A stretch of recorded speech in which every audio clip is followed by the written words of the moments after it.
welcome to you. I think we're coming very much to this ambivalent thing of the end of Advent and the arrival of Christmas. It's a confusing time because we live in two worlds in a sense. But I'm sure these three colleagues of mine will cope.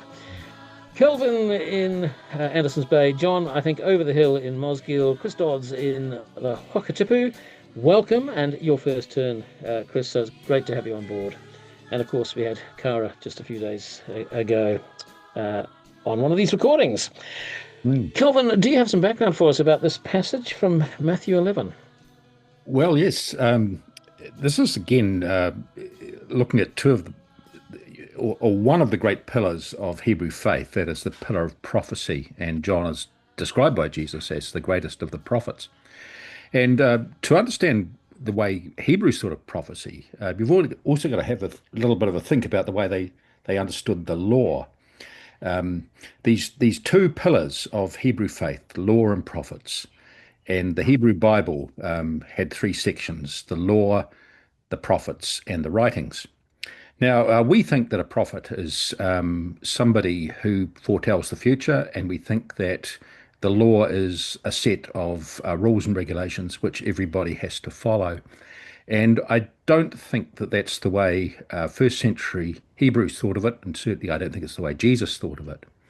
So when you think of the law, I used to know Richard Sutton, who was the Dean of Law at Otago, and he was diagnosed with a terminal illness. And for the 18 months or so before he died, he and I met once a week to discuss the nature of life, the universe, and everything. And he often spoke of the law as a kind of a almost mystical thing, which was woven into the fabric of the universe. And it was a matter of great reverence for him. And I think that that's the way the Jews thought of the law. At the beginning of John's Gospel, we're told, in the beginning was the Word, the Logos. And my take on that is that the writer is borrowing a Greek term to describe something which was very familiar to the Hebrews. This essence of God's will, which is woven into the very fabric of the universe, which is the law, and which, of course, gives rise to various rules and regulations. So you had this sort of mystical property there. And then you had the prophets. And in the Hebrew Bible, the second section is the prophets. They have the former prophets and the latter prophets. The latter prophets are what we would identify as prophets. They're all the guys with the funny names. And then you've got the former prophets. And it's a surprise when you first encounter this, because the former prophets are Joshua, Judges, Kings, and Samuel. That's the book, what we would call books of history. And for the Hebrews, very much, prophecy wasn't about foretelling the future. It was about discerning this mystical property of the law at work in the events of the world around us. And John was the greatest of the prophets. He was the one who was most able to discern the workings of God in the world around him. And we know what happened because of that. He discerns the workings of God, or the lack of the workings of God, I suppose, in the world around him, and it upsets people, and they killed him. And of course, that's what happened to Jesus as well. So I think that's the background to this passage where Jesus acknowledges John as the greatest of the prophets. Thank you, Kelvin. So thank you, Kelvin. That's challenging enough, but let's see if there's other challenges. John, talk to me about challenges in this passage. Well, listening to Kelvin, yeah, the nature of prophets, yes, and a challenge there to rethink what prophets is. But I think here in this text is a challenge to our expectations of Jesus, and starting with a look at John's expectations, because John said, we remember, the one who is coming after me is more powerful than me, and I'm not even worthy to carry his sandals. Well, what was he expecting that Jesus wasn't delivering? And what do we expect? Come on, Jesus, why are all these Palestinians still getting killed? And why haven't you toppled Putin? And why here in Happy Land, New Zealand, do we have poverty, high food prices? wildlife extinction, violent weather, and even the reduction of our emissions targets. And more locally, why is she terminally ill, and why hasn't he recovered from the accident? Um, come on, Jesus. Um, we thought you were going to get rid of the bad guys, and we thought and we pray for your kingdom of justice and common good to be coming, not to mention daily bread for all, and that you would save us from times of trial. Now, John expected judgment. Jesus came with mercy and compassion. We, with John, expect Jesus to clean things up with imperial authority and protect us from all disasters. But his ways are surprisingly slower, gentler. He brings healing and mercy and restoration, working quietly, not violently. So I think our challenge is to look at what we expect of Jesus. For Advent is a time of challenging metanoia, for changing our thinking and our expectations. To live with. Chris, what for you is challenging? Yeah, John, that was really good. I don't think I've got much more to add than that. I was thinking that, but I will maybe I can riff off it.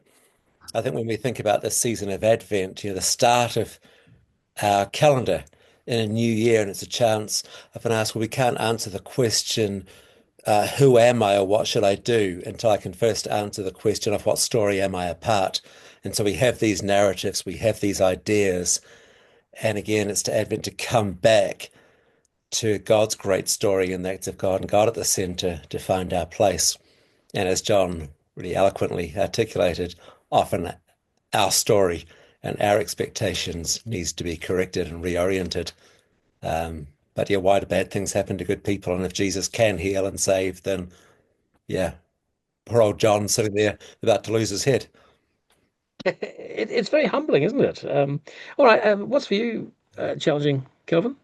Uh, what's challenging for me is this business of John, who's given his life to proclaiming this new dispensation, and he doesn't recognize it when it comes along. He's got to send and ask, "Are you the guy?" I mean, and this is the way of God, I think. That often God pops up where you least expect them, and when God shows up, it's often doing things that are a complete surprise to all of us who think we've got it nicely sorted.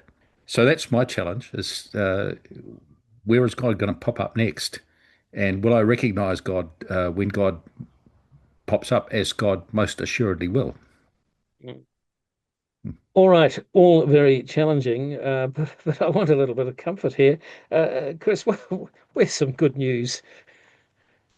Well, I thought this was the good bit. It's quite easy, isn't it? I mean, Jesus is going, quoting Isaiah left, right, and center. And what do you see? It's the blind receive their sight, the lame walk, the lepers are cleansed, the deaf hear, and the dead are raised up, and the poor have good news preached to them. What is God doing? What is God about? What happens when Messiah comes? It's incredible, isn't it? Restoration and healing and mercy. Wonderful stuff.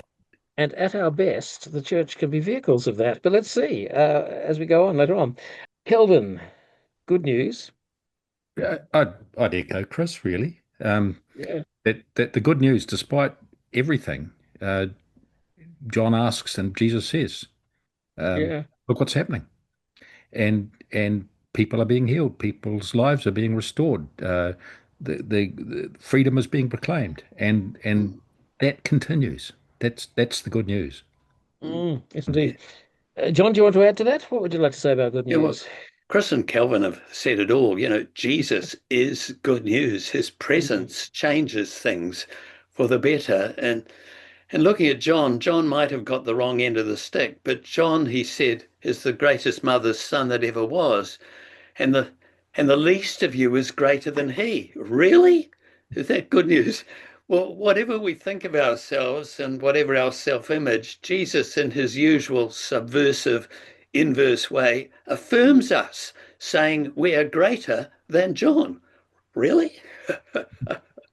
Yeah, that's daunting in itself. All right, let's apply this in our crazy upside down world that we're living in at the moment. And uh, Kelvin, tell me, so what? How we apply this in our world today? Well, so what Sorry. is the enormity of the challenge that John lays down? or that Jesus lays down, and that John bears witness to. That the task of bearing witness to good news in a world which is filled with largely bad news is that's enough for anybody to be getting on with. Yeah, and it is challenging. John, for you, some so what? Yeah, so what? Are we willing to accept Jesus as he is and not what we want him to be? Are we willing to let go our job descriptions of him and be open to the surprises of his alternative ways? Yeah, we look for quick fixes and dramatic results and decisive interventions, but Jesus' actions are small, and we've got to notice them. To measure God's kingdom not by power and success, but by Jesus' healing, restoring, humble, gracious presence. So a big so what, I think, for me is turn your eyes upon Jesus and let your expectations be reframed. For he says, we are blessed if we don't take offense at his alternative ways. Thank you. And immediately when you say that, I find myself singing that scripture and song, Turn Your Eyes Upon Jesus, because it is about focus at that point, isn't it? Thanks, John. Chris, a final word about so what? Yeah, I thought back to Bishop Ann's charge to us and the vision that she's put forward in those 4 And one of them is to reclaim our confidence in the goodness of the good news. So I think for those of us who are preaching or opening the text with others, it's that opportunity. Go and tell what you hear and what you see. So there's an exhortation in that. And maybe for us who are sharing or leading conversations, yes, there's an exhortation and encouragement to do it. But maybe there's a chance just for us to actually look at our congregations and maybe name some of the things that we take for granted or we aren't seeing at this time of the year, to encourage and telling the good, sharing some testimonies, and out of that, just building up that confidence in the goodness of the good news. But go and tell. One of the lovely things I'm seeing around the diocese is a rediscovery of testimony, lives touched and changed. So as we go into Christmas and the new birth, we also remember this sort of sense of rejuvenation, and maybe we can be cleansed and ready for a retelling, a new telling. Thank you very much for joining me, Kelvin, John, Chris. It's great to have you on board, and may your week be a great one.